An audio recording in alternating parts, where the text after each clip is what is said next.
अस्सलाम वालेकुम रहमतुल्लाहि व बरकातुहू। जी जनाब, मेरा नाम कारी मुहम्मद हुसैन रबानी है जी। तो ज़िला कसूर की रहायश है। इलाके अक्सर लोग मैनू जानते हैं।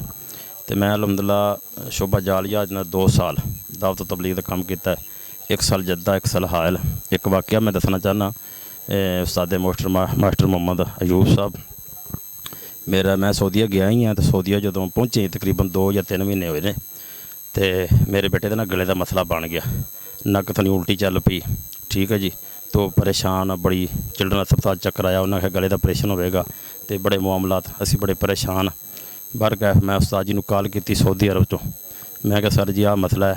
इन्होंने दसिया भी 7 मुंडे उत्थे पहुँचे ने चिल्ड्रन अस्पताल, जिन्हों की उत्थे डैथ हो चुकी है। ठीक है जी। तो ये कोई बीमारी ऐसी नहीं हैगी, इनका तलक दम नाल।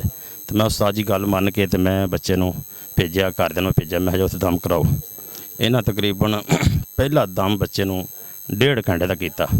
माशाअल्लाह मसनून दम है, किताबो सुन्नत दम करते हैं और दम जोड़ा ना ओपन आवाज़ करते हैं। ठीक हो गया जी। तो अलहमदुलिल्लाह बच्चा बेहतर हो गया। हुण इस टाइम मेरा बच्चा वो 10वीं क्लास पढ़ रहा है। ठीक है। तो बेहतरीन है, मसनून दम है, सारे मामला ठीक ने। तो साडा 1 रुपया नहीं लगा। तो बच्चा अलहमदुलिल्लाह बिल्कुल ठीक ठाक है। वरना डॉक्टर कह रहे थे भी जोड़ा ना वो ऑपरेशन होएगा, गले का ऑपरेशन होएगा, ये होएगा, वो होएगा। तो मैं समझना कि ऐसे पुरफितन दौर के अंदर सानू किताबों सुन्नत वाल रजू करना चाहिए और उस्ताद जी की खिदमत हाज़र होना चाहिए। उनकी वजह है कि वो मसनून दम करते हैं। तो अल्लाह ताला सेहत दिंदा है।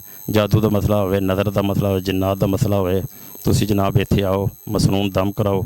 तो इंशाअल्लाह फी सबीलिल्लाह कोई लालच नहीं, कोई तमा नहीं, सिर्फ लोगों की खैर खाई हमदर्दी वास्ते किताबों सुन्नत के मुताबिक दम करते हैं।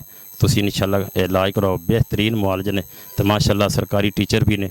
हर इतवार के इतवार सुबह तकरीबन 6 बजे तो लैके 12 बजे तक दम करते हैं।